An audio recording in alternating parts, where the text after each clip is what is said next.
Okay,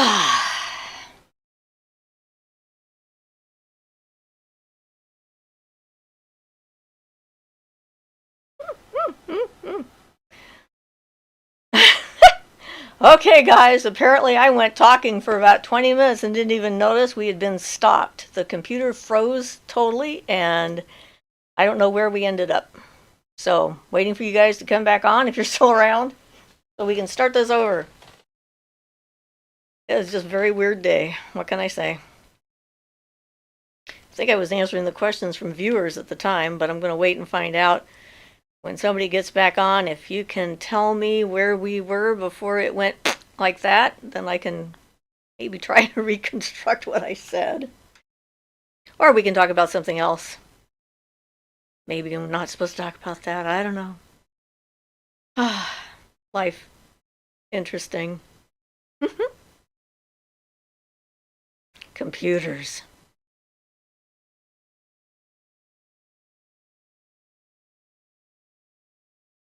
I see somebody is up there.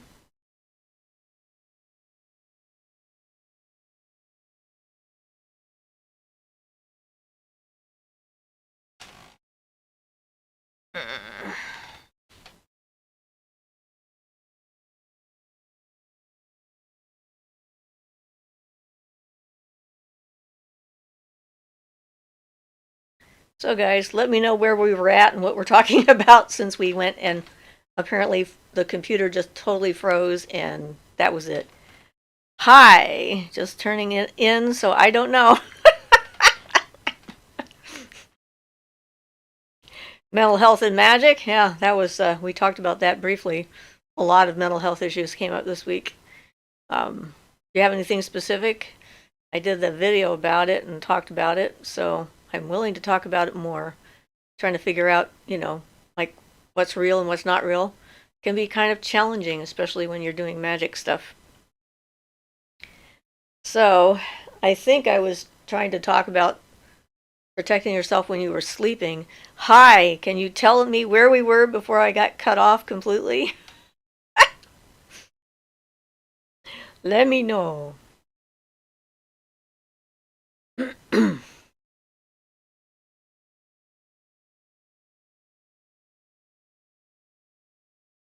The crazy world. Hi, how are you? Yes, we had a whole show that went like that and we started again.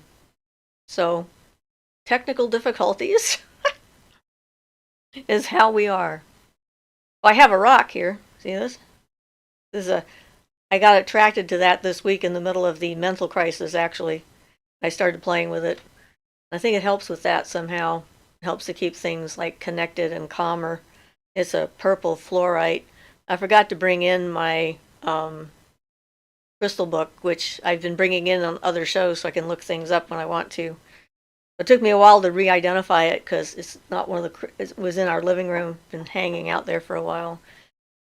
I I guess I should just recover the stuff that I stopped at, and I was talking about protecting yourself when you were sleeping. Did any of that get through? Does anybody remember that from the last part of the show? How far did I get?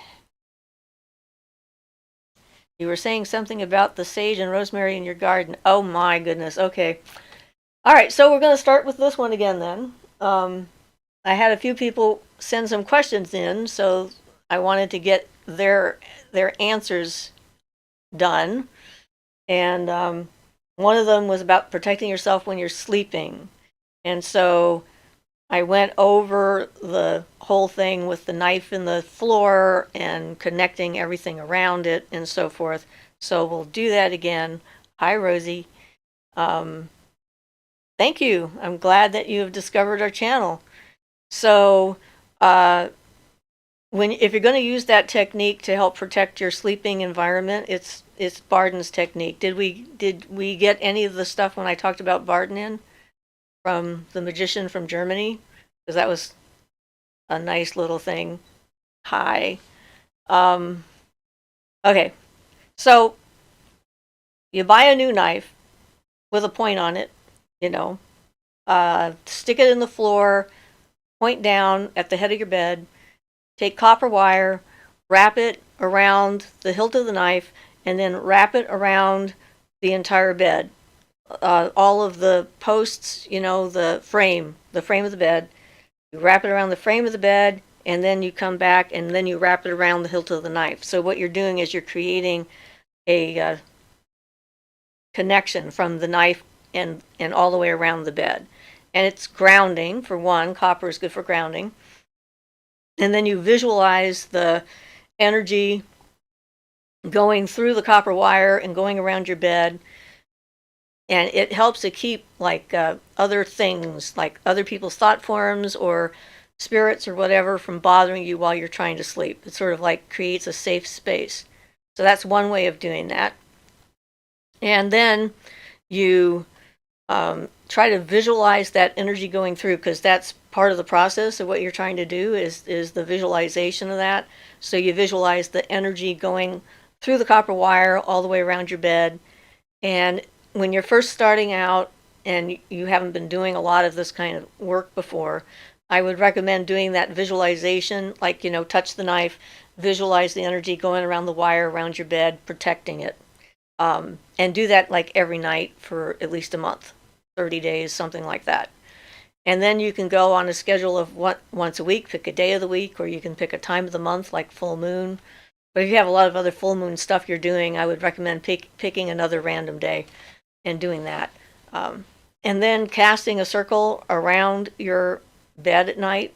It helps to keep things from getting into your space. And so it's a good practice too, because it really tunes you into all of that kind of stuff. Making sure we're still going since we stopped and I didn't even notice it before. So you want to do the idea is that you're creating an area, space that protects you while you're sleeping. And when you practice doing the pentagrams and drawing the circle around you before you're going to bed every night, that starts to sink into your subconscious. So that way it's accessible to you when you find yourself in a dream situation or or sleep paralysis where something is coming at you. And the important thing with that is the knowing that you have the authority. So if some spirit or energy starts telling you that you don't have any power, you have to not believe them, because if you decide to let that in, yay, I'm back, yes. If you decide to let that in, then you erode your own power. And so, you have to make a choice there to not allow that to happen. So it's when you're doing any kind of magic, regardless of what it is, what you're doing is you're imprinting an image and a pattern on the fabric of the universe, and the better able you are to put that there, and the more frequently or the stronger you do it, the more powerful that image becomes, because you're doing this in the place where all things come from. You're not doing it in physical reality the way you would build a chair, for example. So that's one of the reasons why repetition works in magic and why it's so important. And it is getting down into that other part of your mind, the subconscious and unconscious part of your mind, where you're not going to be eroding your own self-confidence by having that. So Ian is the one who taught me about throwing pentagrams in your sleep, because he started doing that. He initially was doing a lot of ceremonial stuff, and so he started doing the throwing of the pentagrams before I think I ever met him, as far as that went. And I thought, hey, that sounds like a cool idea. so that's the thing is, if you're creating an environment that is energized by you and you've taken control over it, it's your space, there's less likelihood that some negative being is going to come and kind of mess you up or try to mess you up or attach itself to you or feed off of you or harass you or anything else. And yay, I'm so glad I'm back too.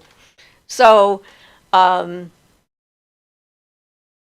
I didn't notice that we weren't here, I talked about the being harassed by the group from up north from where we are, where we had met a Wiccan high priestess, and we had taken some classes from her.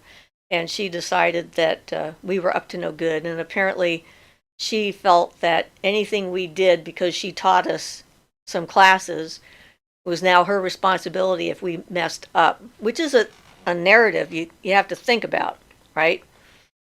If you believe that that's the case, then you are now responsible for the actions of all these people.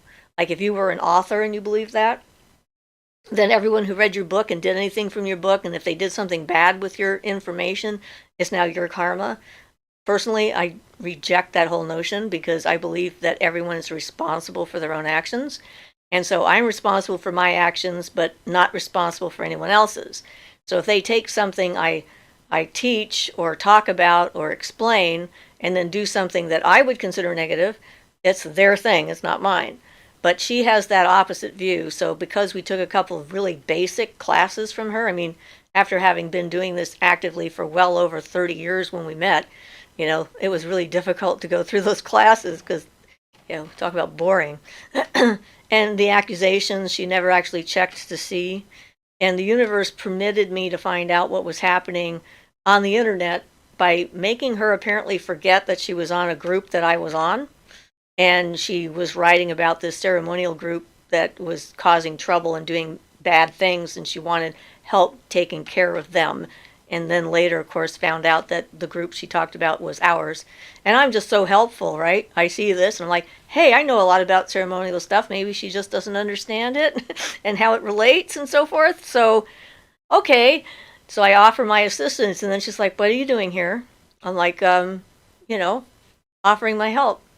And so then she didn't want to talk about it anymore until we saw her in person.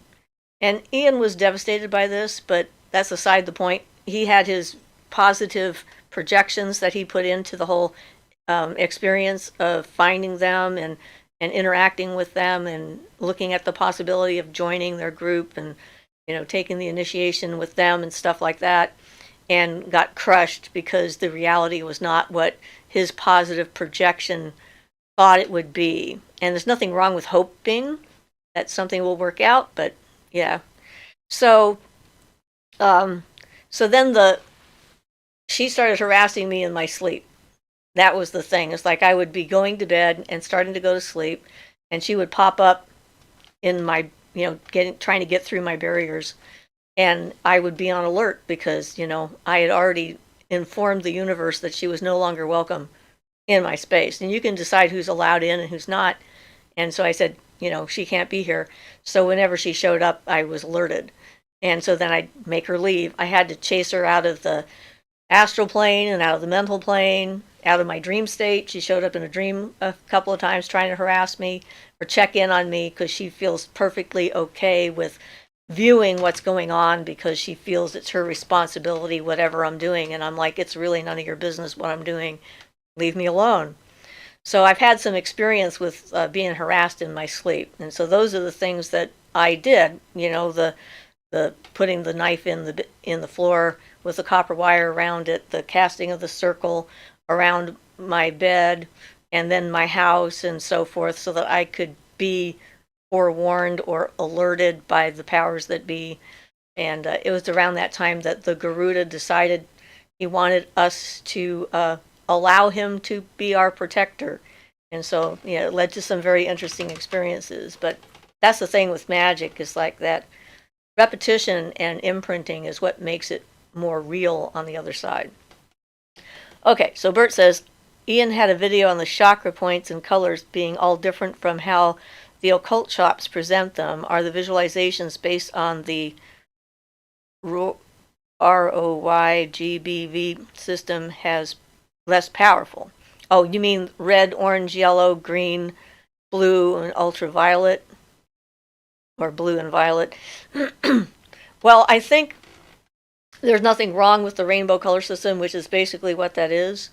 But, when you're doing color breathing and that kind of thing, the colors are going to have their own influence in different parts of your body. When I do color breaths, as it were, I try to make sure I sort of program the breath that's coming in so the colors can go wherever they're needed and for whatever they're doing. the thing that has sort of confused, I think, a lot of people about that particular system is that that has bled over into every crystal you've ever seen in your life. If it's a certain color, it now is applied to that chakra because that chakra system has become so dominant, and it's not always accurate.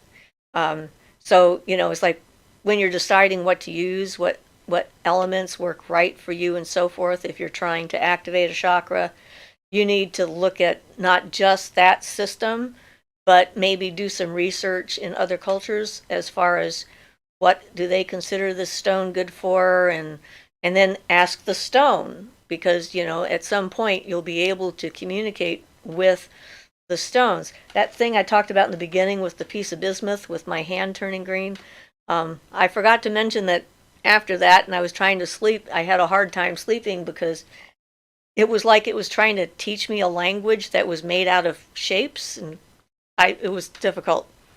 I don't know. I think it was cubes and things. I don't have no idea, but it made my brain hurt anyway. So yeah, you never know what you're going to end up with. But to just use your sense, and the system that Ian talks about is from India, and they have the most direct and consistent knowledge-based, experience-wise, in dealing with the Kundalini and the chakras and everything else. If you were going to pick any system that happened to be out there, they have like 10,000 years worth of information. Maybe not quite that long, but a lot anyway. And it's a very complete system in itself. And he's going to do more videos. I keep trying to encourage him. He didn't like the last one he did. He has his anxieties about that. But so yeah, he's going to get into more detailed depth of each individual chakra and all the different things. And it's certainly not necessarily an absolute requirement that you work with that system. I don't. Mine has been a natural progression from the time I was little, where people came in and or spirit voice would come and tell me what to do. So I've done like moving my consciousness into the chakras and moving my consciousness up my spine through the chakras and sitting in each chakra sort of on my own, undoubtedly from some other life experience that I might have had. Okay. Ophelia says, what do you do personally when you find yourself in what I call the void space, when you've lost touch with your spirituality and magic? It's the worst place to be in. Depression, I guess, would be one way of putting that. Well, when that happens, I've gone through years where I haven't done much at all, and I accept it as part of the natural ebb and flow of things, that there's other things I'm learning that I may not understand the importance of until later, and other things I'm experiencing. So if you find yourself in that kind of a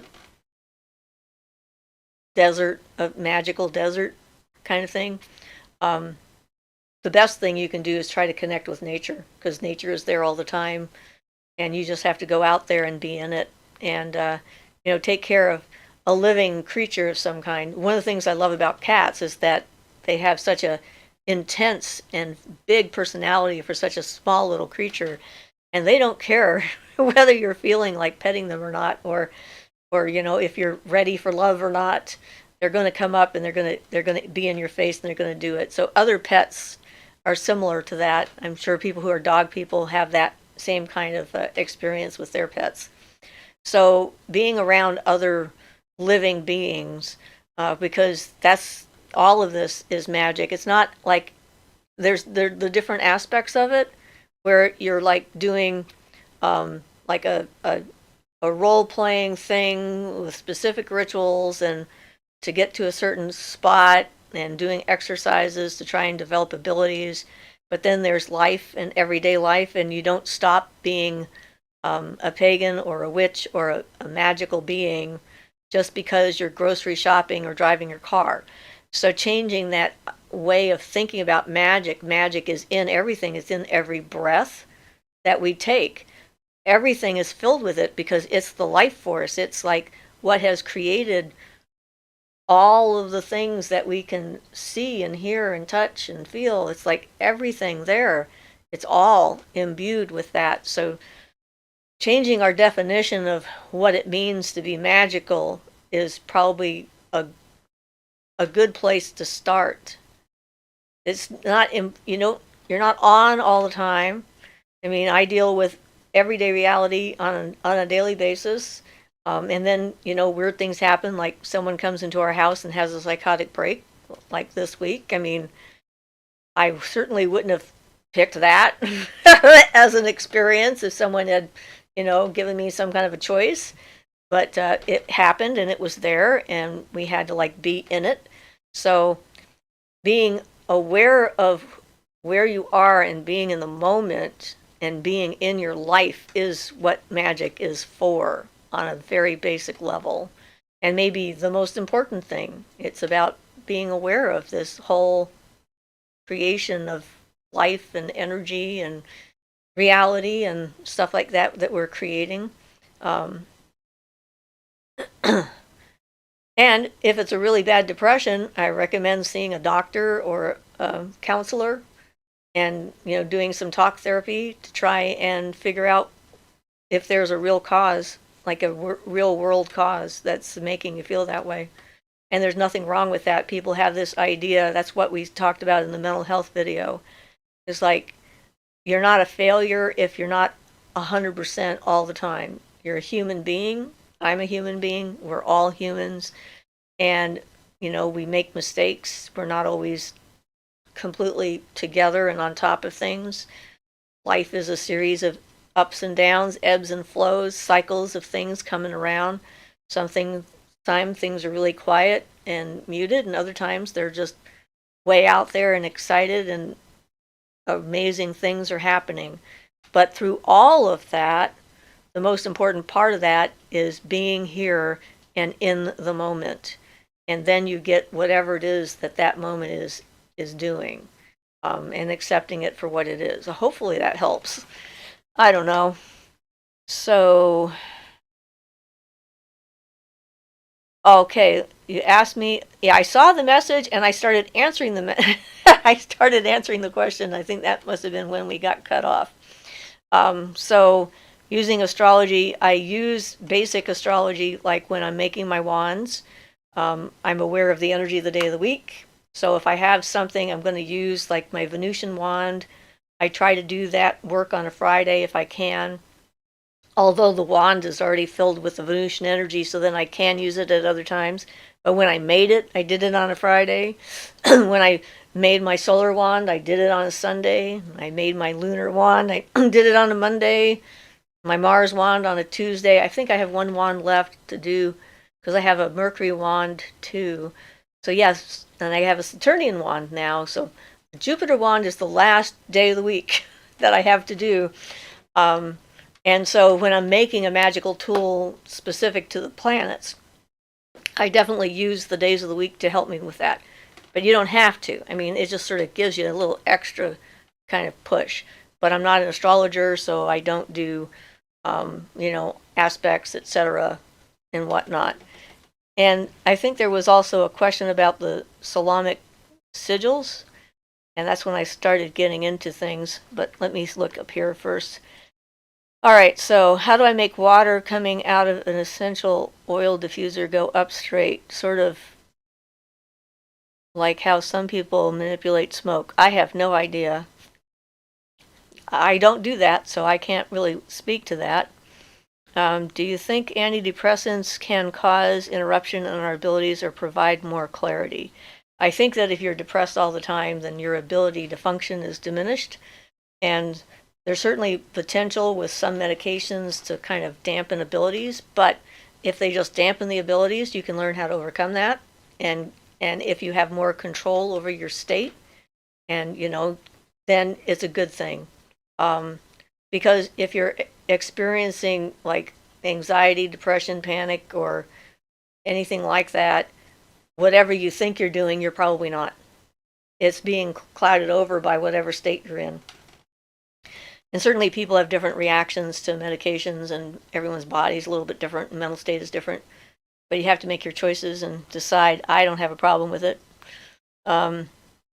Ophelia says, that was exactly what I needed to hear. This moment is the magic I've been looking for lately. Thank you. You're welcome. Yay. Yeah. So Rosie says, my friend and I recently contacted some shared spirit guides that could be angels, but we contacted them through safe Ouija board sessions and pendulum. Is it possible to have shared spirit guides? Also, is it possible to contact angels or guides through a Ouija board pendulum? If you have any experience, sorry for how long. Yes, depending on how you're using the Ouija board, certainly some channelers started off with Ouija boards and then felt the connection with a spirit guide and then started being able to be a medium and not need the board and just speak directly with it. It's going to depend on a lot of factors. You have to watch out for the potential for being tricked by your own projections, because when it comes to spirit beings, they can pretend to be whatever they want, especially with a Ouija board or even a pendulum. It's like not as accurate for some people, but it doesn't mean that it's going to be wrong. A shared spirit guide is probably unusual, but not necessarily outside of the realm of possibility. It could mean that you have a spirit that's near you that is interested in both of you, or it could mean that they're lying. I can't tell from a distance. So yeah, what you end up getting is you have to still use common sense and discernment when you get any messages from any source, whether it's through cards or pendulum or Ouija board or meditation, whatever it happens to be. You always have to be able to use critical thinking in order to determine whether it's first accurate and second useful. Because if it isn't useful, then there's no point to it.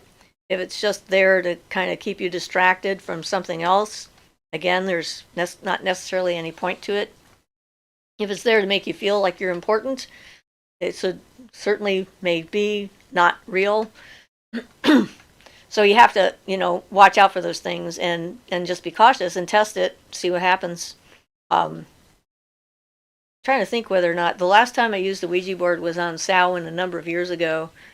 I have been doing it, on Samhain as part of our Samhain thing, because I don't have a problem with Ouija boards. Some people are terrified of them, but I'm not worried about them at this point anyway. And the Ouija board started talking to me and said, "Why are you doing this?" And I thought, that's a good question. Why am I doing this? So I stopped. It's like, okay, you're right. There's no point in me doing this, because it's not like I have any questions I need to have answered that I can't get on my own. So, yeah, I found you again. Welcome back. Yes, thank you, Devil. Thank you for answering. You're welcome. Devil Blue says, are you looking forward to Yule? What preparations do you enjoy doing during Yuletide? It depends on the year. Some years I just don't do much of anything. Other years I like to do it. When I first started practicing or doing the Wheel of the Year, Yule was important to me because I can't do Christmas. I have so many negative associations with Christmas. It is often a time of year I get depressed because my family, childhood, and all the horror things that were going on in it. And then Christmas was this day everyone pretended that everything was good, and we put our best foot forward. It was the only day we could wake my father up without having to fear the possible consequences of our actions. And so that conflict between actual reality and this pretend thing was really big for me. And so, being able to celebrate Yule and not remember when Christmas is the first time that happened was just fantastic for me. I was like, yay, I can do this and, not have a negative association with it because it's a different day. I celebrate it. You guys do whatever you want. Later down, I don't care about the whole Christmas thing anymore. But every so often I still get depressed. And I discovered an accidental antidote one year. because everything on TV was Christmas this, miracle that, Santa this, Jesus that, all that stuff. And then some channel had a horror show on it, and I don't watch horror shows generally, and I did. I watched a horror show, and I thought, this is weird. I want to watch the show, and I watched the whole thing, and afterwards I felt better. It was like a balance. It was some strange balance I did. So I have an antidote if that happens. This year, of course, with the pandemic and everything, we're definitely not going to be going anywhere in particular, and it's just the two of us, so we're probably just going to be acknowledging the day. I don't know if I have any major rituals planned for it or not. I'll have to look and see. We don't have room for a tree. We have an artificial tree, but I think we gave that away to my daughter. So, I enjoyed learning all about the symbolism of Yule and some of its ancient roots and so forth, and found that that was pretty funny that, Christians adopted all those things because that was how they absorbed other cultures, made it part of them. But yeah, it's sort of interesting. But the holidays now aren't as immediately important to me as they used to be because my children are grown, and there's a different energy to it as you age, and it's just another wheel of the year turning. So and without a group of people that I'm celebrating with, I don't work as hard. And so we'll see what happens. So all right. So what's your opinion on the whole 5D Earth thing? Do you think this Earth is going to shift from 3D to 5D? I don't think so. I think there's too many people who don't think so that that's likely to happen. What's a good way to explore a relationship to an animal guide totem? Well, getting to know the animal and its actual nature is a good first step, and then thinking about it, drawing pictures of it, watching nature shows about it. If you have one in your house, that's great. If it's something dangerous, don't do that. I have spirit animals, and I have several different types of animals. The spirit animals that I have are sort of on the astral plane, and they will protect me in dream states as well as when I'm doing magical workings if I need it. And I can always tell if something's up because when I go to bed at night, they'll suddenly be pacing around my bed or growling, kind of thing. And it sort of gives me a warning, that something's coming up. But it's just a process, and, things happen as you do them. Rosie says, thank you so much for sharing your knowledge. We haven't really had anyone, we really told anyone and wanted an outside perspective. Oh, about the spirit guides. Okay. Can you share my interesting Ouija stories? Oh, can you share any? Oh, when I was younger, I had a bunch of them that scared me half to death. The first one was we have an uncle, great something uncle in our family that was actually murdered by his wife, and when he was like 96, I think. He was either 93 or 96 years old. And one day when we were playing with the Ouija board when I was a kid, all of a sudden my dog started barking at the stove. There wasn't anything there. Was freaking out, hackles all up on her neck and stuff. And we asked the Ouija board what was going on, and the Ouija board said, "Death is here." I'm sure it was messing the heck with us.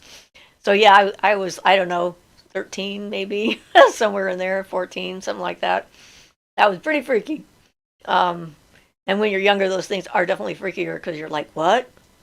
And that Ouija board session, though, told us different ways that my Aunt Louise had tried to kill my Uncle Jim and was right about them all. So I'm not sure if it knew what my mother had been thinking, or I had overheard my mother talking about it, or if it was a genuine thing or not. But yeah, it was pretty entertaining. But Ouija boards work really well for me, and I can actually use one by myself. The planchette will just do its thing. All I have to do is touch it, and it'll start going around and doing things. So I guess that's about it for that. So, okay. Everybody's having fun. Telepathy, yay! I'm really sorry about the flashbacks. Do not be depressed. You have us, the miracle audience. All right, well, thank you very much. I appreciate that. It's one of those things, when I started this channel in March of last year, I thought, I have this knowledge and experience that I can't seem to get anyone locally who wants to listen to it, so maybe I should do a video or two and just put it out there so I can share it with others.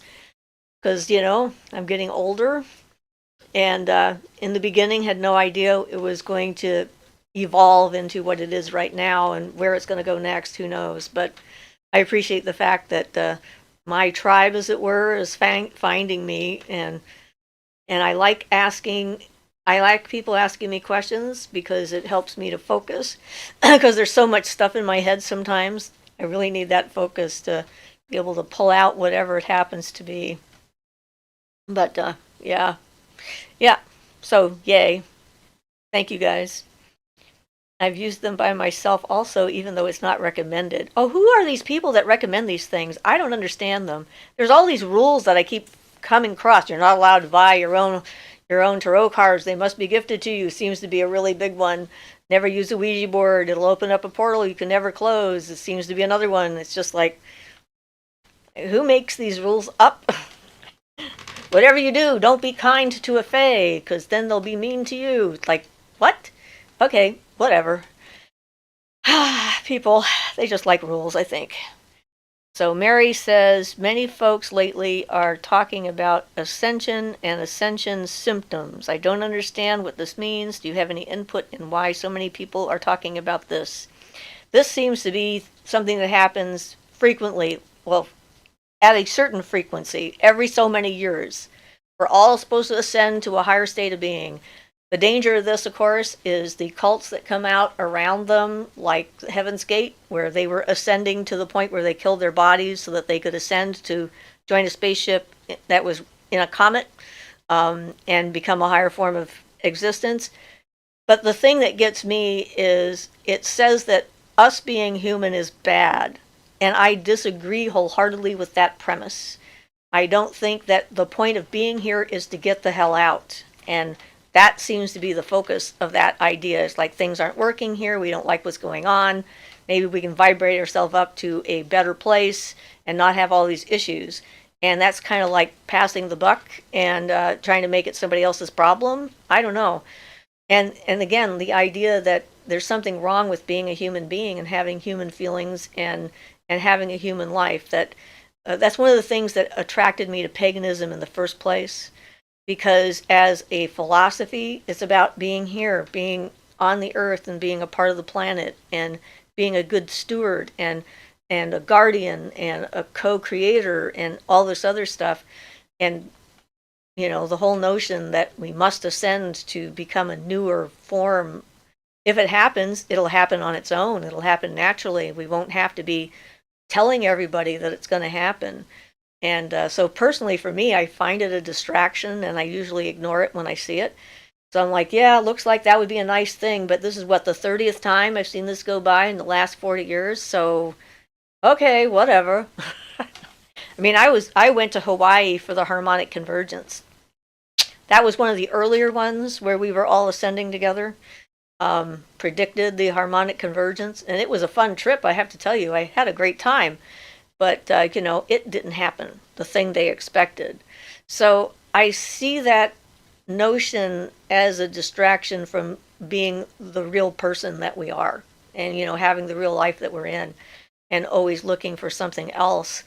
And I know from personal experience with my own past and trauma and stuff like that, that pretending it isn't there and trying to be in a different place doesn't work, because it's still there under the surface. So my criteria is, if you are leading a good life, you're doing the best you can, you are paying attention as well as you can to what's going on, then you're making it worthwhile. There is no goal that you have to reach in each life in order to have made that a success, I don't think. Like, the experience itself is the point.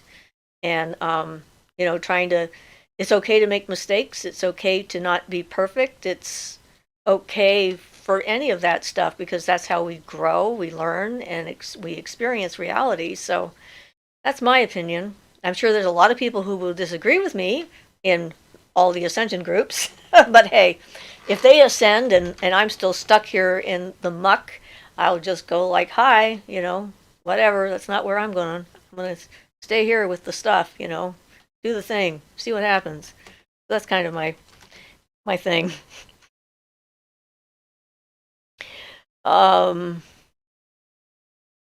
you think Ouija boards work similarly to tarot cards? No, they're a completely different type of thing. Tarot cards have got a whole system of symbolism that are behind them, where the Ouija board is a direct connection to your subconscious. Where tarot is more a connection to a universal subconscious, like a whole human subconscious and what the symbols mean. So definitely different. But they can be abused the same way. Because let's say, if people think that those are the things that tell them what to do in life and make all their decisions based upon them, then they're in trouble. Either Ouija board or tarot, or some psychic on a TV show or whatever.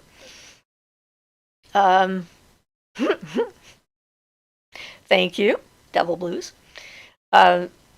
Amelia says, I love how knowledgeable you are and open to share. Thank you so much for sharing. I'm so thankful for it. Well, I'm glad that you guys appreciate all of my weird little synchronicities.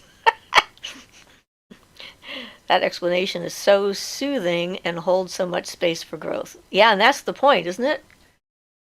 It's like, we have enough limits as it is. We shouldn't have to, I beat children? Well, if you're joking, it's not funny. Wait. Okay, so that means you're not beating children?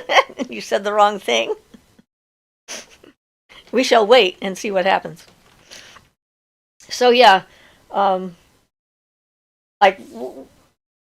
so maintaining images in your head. This was another question. I had an experience with an idiot who slept in our house and kept sending me images that flashed really, really fast. The person who wrote this in was asking how you can slow the images down so that you can see them. And I think the answer is you don't, not really. You just sort of allow things to happen and let them keep on going until it slows itself down.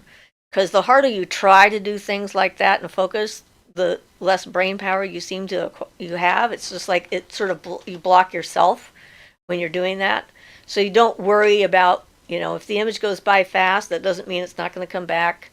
And the guy who was sleeping here, I knew it wasn't my images. It was clearly coming from him. And that's the other thing, is where do they come from? But, and he was just, I was watching this stupid slideshow back, one after another, nothing connected to me at all. So I actually went out on the mental plane and grounded him so he would stop projecting those images into my head so I could go to sleep. Worked like a charm. And so, I wouldn't worry about that one in particular at all. Yep, I think I did all those. There were just a couple of questions. Michael says, whoops. Thank you. You're welcome, Kristen. That is Kristen, right? Yeah, not Kirsten. There's so many different ways of spelling things. And this is a little small for me to see with my eyes. So, got anything else you want to talk about? I know this is our second roundabout here. Oh, I'm glad you brought this topic up, visualization and images. Okay, so we have a topic. I think that people, when I talk about visualizing things, let me talk about the visualization first before we talk about energy things. Okay, it's gone. I shouldn't have looked. Okay, I got it. So when I see something in my head, it isn't always like a photograph kind of clear. It's an internal image, and I know what it is. Like when I see different spirits, and stuff like that. Usually it's in here that I see them, but people describe it as a visual experience because it's the only sense that is close enough to connect it with. And I think because of that, that sometimes people think they can't visualize because they're expecting like watching a movie or reading a book, that kind of level of imagery. And that can sometimes happen, but it's not necessarily what happens for most people. So, yeah, I guess that's the main thing to say about that right there. Devil says, how do you advise two people sleeping in the same bed, same room, better for non-interfering energies? Well, that's difficult. I mean, my husband and I now sleep in separate rooms because of body issues, between body aches and things having to get up in the middle of the night and stuff like that. So we're not sharing our energy when we're sleeping, but when we didn't have a problem with it because our energy is so compatible, and so it wasn't an issue. And so if it is an issue, then yeah, I don't know what to say. Because when you're sleeping, anytime you're close to somebody, when you get within a certain distance, your energy fields are going to interact without any, attention or assistance on anyone's part. It's sort of the way energy works. It's like it's going to be pulled towards whatever the energy is, and they're going to intermingle and stuff like that. So the best thing is to have people on the same page as much as possible. Otherwise, conflict can happen. You could, I suppose, like do something like this where you're wearing something that keeps your energy as separate as possible when you're sleeping. Because this is a method that I use for protecting my energy field when I'm shopping with other people and, wandering around and stuff like that. So that could work. Or you could charge up a ring for something like that and put it on when you're sleeping, or even during the day. I mean, the more you practice maintaining your personal energy integrity, the easier that will be. But if you're sleeping right next to each other, there's going to probably be some kind of exchange of energy to some extent. But that could help you identify it. Like, when it happens, you might get like a sense that, oh yeah. So I don't know what else to say about that right now. So Greator M says, what's a simple practice or affirmation when lighting a candle to focus on forgiveness? Well, see, for one thing, what's the purpose of forgiveness? Is the purpose to let go of your own energy around something? Are you trying to leave it with the other person? It's best for you to make up your own affirmation for that. I have a problem with the word forgive because in my childhood it was forgive always had forget on the other side, and holding people accountable for their own actions is like my thing, one of my things. So if you're going to come up with something to say, it's best to have something that inspired or have it charged up for that. Like the candle we have here, this is our peace candle that we charged up on Mabon. And it's already charged up for a specific energy, so I don't need to say anything when I light it. But when I light it, I think about the fact that I've charged it up for peace and tranquility, and just sort of like, spreading that through the room, and it helps me to feel better, and anyone else who's nearby, if anyone else was in the room with me, it would help them feel better as well.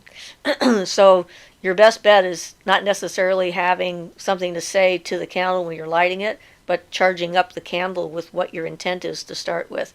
And you can do that by using some kind of essential oil that would relate to the purpose. We use lavender for the peace candles. Might be a similar kind of scent for forgiveness. And, get the right color, or white if that's all you have, because I think they're correct. You can use white for anything. And hold the candle and say what it is. You can carve the word into the candle and the name of the person you're trying to send that particular energy to into the candle. So as you burn the candle, it helps you to focus on that, because it's not just about the candle, it's about you. It's your internal environment, the internal dialogue that you have with yourself and the other person. It's all those things. And so that's going to be That's about the best answer I think I can give off the cuff. All right. Well, I'm glad you like that idea, Devil. Do you think cord cutting goes against free will? No. You have the right to be connected or not connected to anybody you want. They have the right to want to be connected to you, but you have the ultimate power of no. You can say no to anybody for any reason, and you don't have to have an excuse or anything that makes any sense to anybody else. It's you. It's your energy. It's your body. It's your mind. If you don't want to be connected to them, cut those cords and do it as vigorously as possible. Who cares? No, their free will to make you do or have something you don't want, that's not their free will. That's them trying to impose their need or desire upon you. Free will is about doing things for yourself. So their free will would have to do with themselves, not with you. Okay? That makes sense? Boundaries are really important, especially when it comes to magical stuff. And if you've had a negative relationship with them and they feel that you still owe them something because of anything else like that, then that's their problem. You send it all back to them when you do your cord cutting. Send all their energy back because it's their stuff to deal with, not yours to take care of. That's what I did with my father. I sent him back all the stuff he ever did to me. And I realized that I had been trying to deal with it on his behalf by processing it myself and put myself into negative situations throughout my life in order to create a similar circumstance so that I could process that. Nah, it's not worth it. And it's not your job. It's not your responsibility to take care of someone else's needs and desires unless you want to. And that is a relationship. That's when you have a partnership with somebody. And then it's not like that at all. It's more, you're together on the same page doing something with someone. And it's not a matter of feeling obligated or required or obliged or whatever it might be. So if you want to cut cords with somebody, you go do it. If you need someone's permission, you have mine. Okay. So, say you asked about symbols for the Fae would recognize. Is that when that went? Okay, no. I have no idea if I don't think they have symbols that they use in particular. Their symbols are living plants and, life and energy itself. It's not, to my way of experiencing them, it's not a symbolic language. It's like a direct communication with that source of life and energy that is everywhere. And it's just the way it presents itself as a spirit being that's associated with a certain process. So I don't know of any symbols. You might make some up. You might see if they like them. I think there's a lot of misunderstanding and a lot of projection that has happened from humanity to the Fae.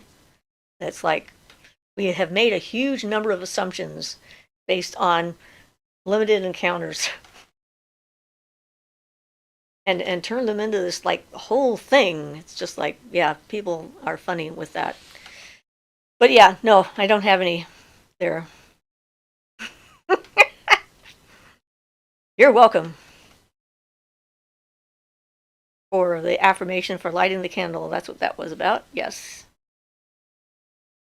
Devil Blue says, heck yes, that mental exercise you shared in your last video is golden, reinforcing this point. That's true. Yeah, if you're trying to figure out if something if you're responsible for something, imagine someone else that you care about going through the same thing. And if you knew someone who was in a relationship where the other person couldn't let go and didn't want to let go, would you think that the person who couldn't or wouldn't let go had the right to keep the other person in their orbit or not? And it is true. It's a good way to view things. It's always good to examine stuff. Because, words can have power, there's no doubt about it. And although people talk a lot about, the imagery or the focus or the intent being the most important thing when it comes to magic, the words that we use can also have a huge impact because they focus our thoughts and our energy in specific directions. So, sort of an aside, I guess. All right, so we've gone almost an hour in our second part of this video. So if you've got more questions, yeah, get them in there now, because I'm going to take a glass of water here. My throat is getting a little scratchy. Hopefully I'm not catching whatever it is that Ian has. I'm trying not to.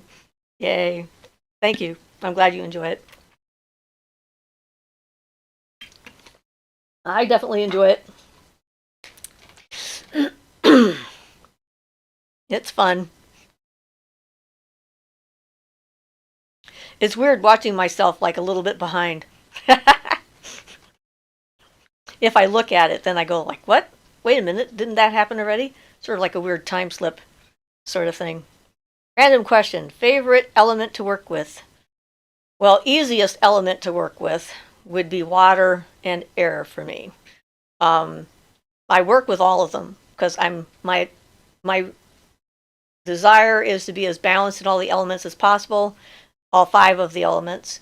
And so earth was the hardest one probably for a long time for me to work with, and it was probably the most important one for me to work with because it's the thing that keeps me here, keeps me grounded, and helps to keep my mind clear, and helps me to see things that aren't supposed to be. Fire, I have the most difficulty with working with because one of the first memories I had when I was little was being burned at the stake. So me and fire are still working things out. I've gone into the fire kingdom a couple of times, but haven't made a real solid connection with them as yet. And I actually have a fairly easy time working in the Akasha with the Akasha, which is something that not everybody has. So I try not to play favorites when it comes to the elements. Have you used each of the elements to scry? I've definitely done scrying in the fire for sure. I've definitely done scrying in the water. That one's pretty common. I've done a lot of mental traveling in the air element. And I see things in the air, like spirit beings and so forth in the sky, sometimes geometric forms, sometimes large forms. I'm not sure if that's quite scrying or not, but I have a memory of a past life where I did scry the sky, where I could see things happening in the. I did that at night in that life. The memory that came back anyway was like that. I've been in the Akasha and seen things from the past, the present, and the future along the stream of time occasionally, but I don't like it. It feels very disassociated, and so I have more of a difficulty with that. But that's not scrying quite either. So yeah, I see green in fire, and I don't know how many of you see green when you gaze at fire, but I see it. My daughter sees it. My husband sees it. A lot of people that I've talked to have no idea what I'm talking about. And they're like, there is no green in fire unless you put in copper or something like that to burn. They always mention something that might look green, and I'm saying, no, this is ordinary wood. This is not treated with some kind of a chemical thing to make different colored flames. This is just what fire looks like. And I'm pretty sure that's seeing the other aspect of fire, because green is the doorway into the fire kingdom. It's the opposite color of the flame, so you can enter into it and find your way back out of it. And when I let myself relax, when I'm gazing at fire, I know that I'm in the right state when I start to see the green, and it starts popping up all over the place. It's a really nice green too. Come to think of it, it's similar to the green my hand was. I hadn't thought about that. In fact, it's almost identical, sort of an emerald green color, although maybe a little bit lighter in the fire. I'll have to give that some thought, but. I guess that answers that question as well as I can. Made it to alive just in time for us to almost leave. Devil says, stay safe and drink a lot of hot beverages, teas, stay cozy. Now that the cold creeps in, sending healing prayers to Ian and family getting better. Yes, I'm hoping that his sister didn't come here with COVID. That's definitely a potential anxiety about that. But I plan on taking him hopefully to the clinic tomorrow to get a test and find out. Since he had a fever for a while and a headache and the sore throat and the coughing, and he has a bacterial infection because he's got green stuff coming up. So I think it'd be worthwhile to go to the doctor for sure. But yeah, we're going to do our best to stay healthy. That's why we had to wipe down the computer, and that's how the very first time we tried, it was unplugged. So it lasted for a few seconds, and then we were gone. You are a magical fire spirit, then. I don't know. I'm a human being with all kinds of different aspects, not just fire. Me and my friends have tried changing the color of fire before.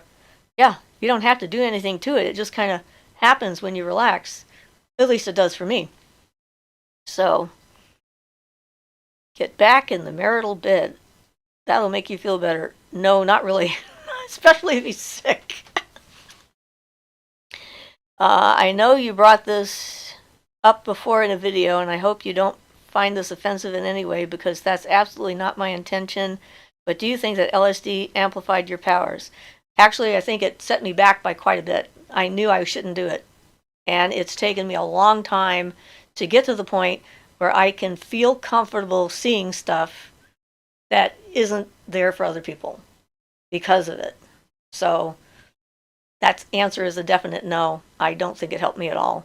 My brain was already so far out there as far as it went. I have I think I have a high serotonin brain. I'm not sure if that's accurate or not. It's just my guess, because of my ability to visualize and see things and stuff like that. So anything that affects my brain chemistry going in an outward opening kind of thing direction like that seems to be a bad idea for me. I can't do marijuana because I have the same kind of effect from that as I did from, other mind altering drugs.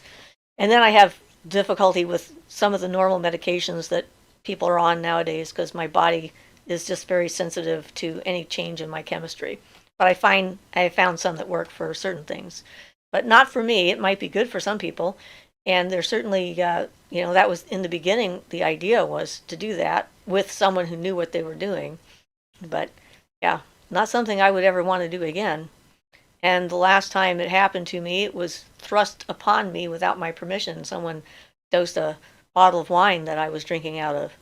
And that almost completely threw me back. That's one of the reasons why it took longer for me to get out of my psychosis. Because I just started coming out of it, and then I got dosed and thrust back and had to kind of start from scratch all over again. So, yeah, that was very annoying. But everyone is different, and I wouldn't say that it's never a good idea or it would be bad for everybody. It's really going to depend on your brain chemistry and your perceptions and what works for you. And, I would do it with other people. So if something went awry, you would have somebody to take care of you, but that would be about the only thing I would say. So, okay. It's been over an hour, and it was 40 minutes before we got cut off. So I guess I'll go now, so I can stop talking before I lose my voice. Don't want to do that. And does karma catch up with those people in this lifetime? Maybe, maybe not. Karma is a whole different subject, so I'm going to leave that one for now. But it certainly taught me something about being in control of my environment, I can say. So, okay, guys. Thank you all for coming and coming back after we got lost. And keeping me entertained and engaged, I guess, in what's going on out there. So, if you have any notions about other subjects or specific ones you want me to do things on, definitely, send me some emails or suggestions on our community page on our YouTube channel, and let me know. So, yep, you're welcome. It's been fun. It's definitely different. So I'll say blessed be to all of you, and I'm going to have to get the ingredients I need to make those witches balls so I can do that video. All right. Bye, guys.